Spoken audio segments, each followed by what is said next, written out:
નમસ્કાર, અમારી news channel news for કાઠિયાવાડને લાઈક કરો, શેર કરો અને સબસ્ક્રાઇબ કરો. News for Kathiawad. નમસ્કાર.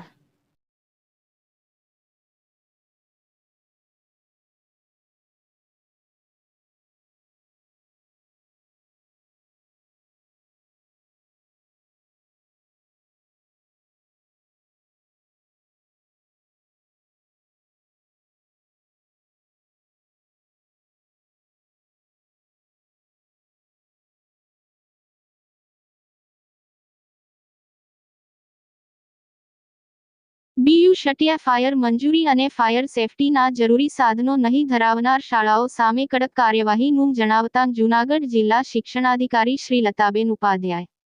રાજકોટ દુર્ઘટનામાં અનેક લોકોએ પોતાના હાલસોયા બાળકોના જાન ગુમાવ્યા છે, ત્યારે આવી ઘટના ભવિષ્યમાં ફરી ન બને તે માટે થઈ ન્યૂઝ ફોર કાઠિયાવાડના અમારા જૂનાગઢના રિપોર્ટર યજ્ઞેશભાઈ ભટ્ટ આજે જૂનાગઢ જિલ્લા શિક્ષણાધિકારીની કચેરી ખાતે પહોંચી અને જિલ્લા શિક્ષણાધિકારી શ્રી લતાબેન ઉપાધ્યાય સાથે ખાસ વાતચીત કરી હતી અને આ વાતચીત દરમિયાન લતાબેને અમોને જણાવ્યું હતું કે બાળકો ભવિષ્ય સાથે કોઈને ખિલવાડ કરવા દેવામાં આવશે નહીં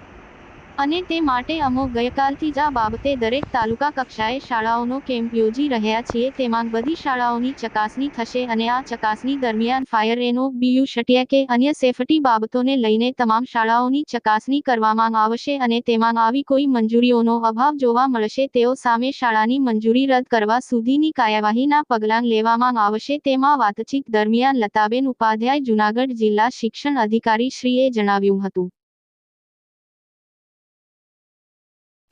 બેન, રાજકોટની જે ઘટના ગેમ ઝોનની જે ઘટના બનેલ છે તેમાં જિલ્લા શિક્ષણ અધિકારીએ જે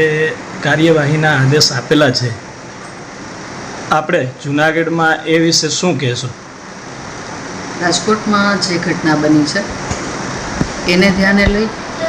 અને આમ પણ શિક્ષણ વિભાગ અને કમિશનર ઓફ સ્કૂલ્સ દ્વારા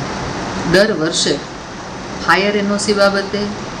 સ્ટ્રક્ચર સ્ટેબિલિટી સર્ટિફિકેટ બાબતે અદ્યતન સૂચનાઓ આપવામાં આવતી હોય છે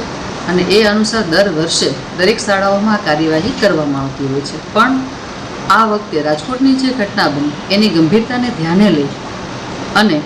વધારે ગંભીરતાથી આપણા જિલ્લામાં આવી કોઈ ઘટના ન બનવા પામે એના તકેદારીના ભાગરૂપે આપણે ડીઓ ઓફિસ દ્વારા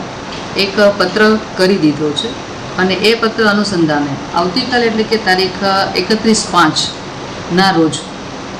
દરેક તાલુકા મથકે સ્ટ્રક્ચર સ્ટેબિલિટી સર્ટિફિકેટ, બીયુ સર્ટી, ફાયર એનઓસી અથવા તો એમનું જે સેલ્ફ ડિક્લેરેશન હોય એ પ્રમાણપત્ર, શાળામાં ફાયર એક્ઝિસ્ટિંગના જે સાધનો છે એ કેટલા અવેલેબલ છે એના બધા આધારો, આ બધું જ મેળવી લેવા માટે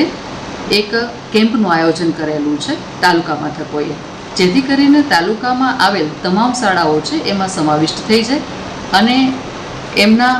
ફાયર એનઓસી અથવા તો આવી કોઈ આપત્તિ આવે તો એમને પહોંચી વળવા માટે શું એમના પાસે અવેલેબલ સાધનો છે અથવા તો પ્રાપ્ય સાધનો છે એની જાણકારી આપણે મળી શકે અને આગળની કાર્યવાહી થઈ શકે. ઉપરાંત શાળાઓને એ પણ તાકીદ કરવામાં આવી છે કે જો એમની પાસે નિયમ મુજબના આવા કોઈ સાધનો અથવા તો આવા પ્રમાણપત્ર એમની પાસે નહીં હોય તો ફરજિયાત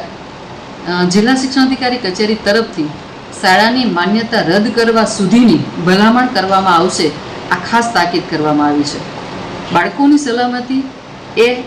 ફર્સ્ટ પ્રાયોરિટી છે અને એમાં કોઈ બાંધછોડ ના થઈ શકે અને એના તકેદારીના ભાગરૂપે આવતીકાલે એ કેમ્પ યોજાનાર છે અને એ કેમ્પમાં જે વિગતો મળશે એના પરથી આગળની નિયમ અનુસારની કાર્યવાહી કરવામાં આવશે.